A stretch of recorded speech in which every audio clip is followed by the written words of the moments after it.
Lahat tayo kailangan natin ng isang lugar na magagawa natin yung kaya natin at mailalabas natin yung potensyal natin.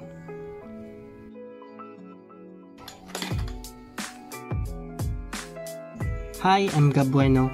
Sa videong ito ipapakita ko kung paano ko dinesign, pinlano, binild ang office na gusto ko para sa pagtatrabaho ko. Ang goal ko magkaroon ng maayos na office, malinis, presentable, minimal, at magiging komportable kapag ginamit mo ito.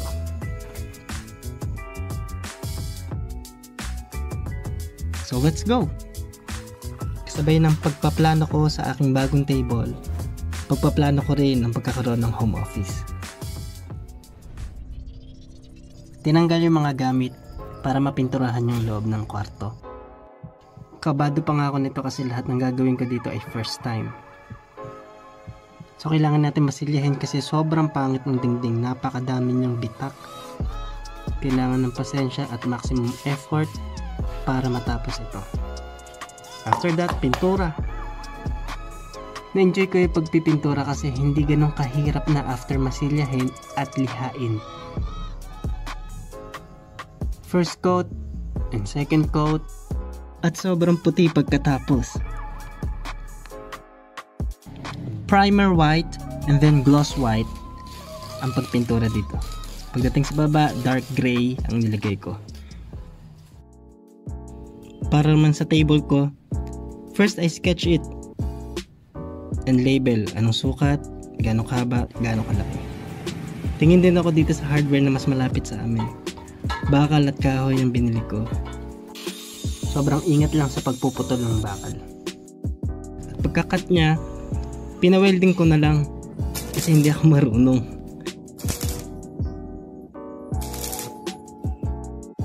Para maging presentable yung base, pininturahan ko ng primer gray at top coat na white. For tabletop, I choose Marinchuta kasi sobrang solid ng pagkakahoy niya. After maitayo yung base, time to sukat na and lagari para sa ating mesa. Okay. At naging maganda yung kinalabasan. 48 by 24 inches ang sukat at lapad nito. Sobrang ganda nung after niyang magawa. Oo, budget meal siya pero napakatibay niya. Nakuha nito yung pagdidesign ko at naging maganda yung kinalabasan. For PC setup, wala ako nun. Meron ako laptop na ginagamit ko sa pagtatrabaho, sa pagbabrowse, sa pag-i-edit, at sa mga bagay-bagay na pang-office. Before, I use cheap mechanical keyboard, wired, and mouse, kaso madalas namamakat.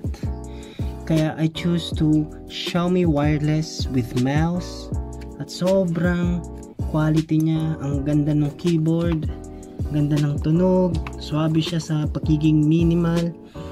Pagdating sa mouse, hindi ko siya gusto kasi maliit. Kasi malaki yung kamay ko, kaya I switched to ergonomic mouse. The vertical mouse na perfect for my everyday work and study. Ang sarap niyang hawakan, tapos hindi nakakangalay sa mas mahabang panahon na paggamit nito. Kailangan ko ng computer pad para maingatang hindi magasigasan at hindi masira yung table kasi hindi pa siya nalalangisan o nababarnishan. Sa pagtatrabaho na nakaupo ng mas mahabang oras, kailangan ko ng mga bagay to support my posture. A perfect chair and a monitor stand. Meron akong video in-upload sa channel na ito kung paano ko siya nabili at paano ko siya in-unbox at ni-review. Sa monitor stand, hindi mananatiling nakasubsob yung ulo mo kapag nagtatrabaho. Nakataas pa rin kaya walang ngalay. Ginawa ko ito for future PC setup kaya mahaba din siya. Ang kagandahan na ito, may bulsa sa ilalim na mailalagay ko yung keyboard at mouse.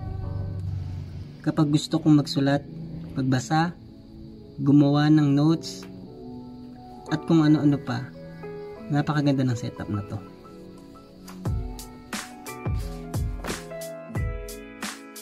As a pastor, and online tutor, may mga bagay na kailangan akong nasa tabi lang kapag kailangan ko ay makukuha ko. Tulad ng mouse, backups, ballpens, rulers, tripods, power bank. Kaya gumawa ako ng shelf sa bandang taas ng mesa. DIY lang din ito. After that, pininturahan ko at naging maganda naman.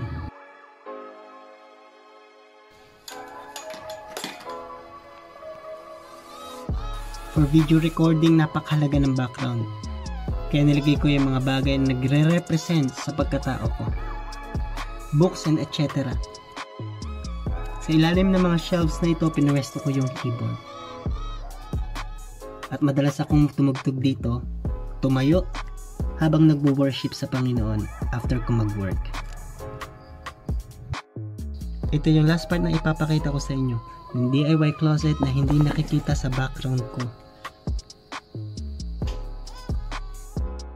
Marami pang pwedeng gawin sa kwartong ito. Mag-decorate, maglagay ng mga shelves. Pero masaya ako sa nagawa ko. And that's my home office. Kung dati-dati ang hirap tingnan ng paligid ko kasi ang pangit, hindi ka aya-aya, pero ngayon, it's very okay.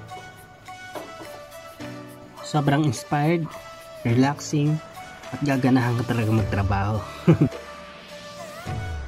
Mas naging produktibo ako sa pagbo-work after ko magawa ito. Kung kaya ko, magagawa nyo rin yung mga bagay na ito. Nagamit ko na siya for 1 month para sa pagtatrabaho, pati na rin sa aking ministry. Mas naging masigla ako sa ginagawa ko.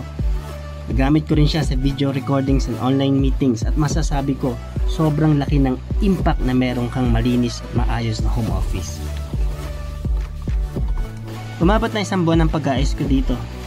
Pagdi-design, pagdi-DIY, pagta-travel, pagbili-bili sa mga tindahan, at sa pagpapolish ng mga bagay. Kung gusto nyo pa ng ganitong klase ng video, huwag nyo kalimutang i-like at i-subscribe ang channel na ito. Huwag nyo rin kalimutang i-hit ang notification bell para updated kayo sa mga video na i-upload ko. Salamat sa Panginoon dahil binigyan niya ako ng lakas para magawa ito.